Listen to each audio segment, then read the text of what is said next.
In this lesson, we're going to see how to install MySQL on a Macintosh. So let's get started. Open your web browser.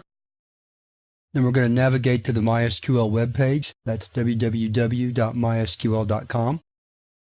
Once there, we're going to look for the Downloads tab. Click that. Then select Community Server. Then scroll down, looking for the 64-bit Mac OS X version. Click the Download button. We can skip registering, so scroll down to where it says no thanks, just start my download. Click that. Now the download begins, so we'll wait this out for just a moment. Okay, we're just about finished. Wait while it verifies. First, close the Downloads box. Minimize this screen. And we're going to double-click or open the package. Now just follow the prompts for the installation.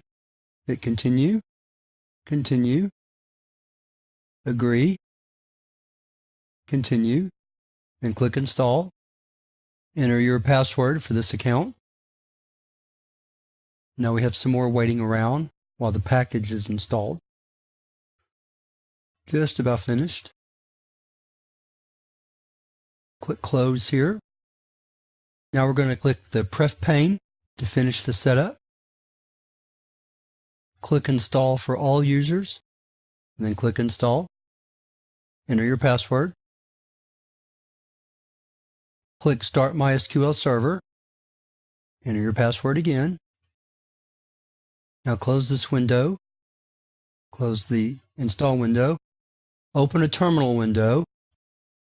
CD to the following directory: user, local, MySQL, bin. List the files.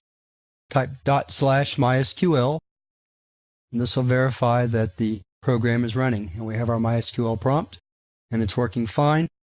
And with that, we have MySQL installed, and we're ready to begin using it on our system.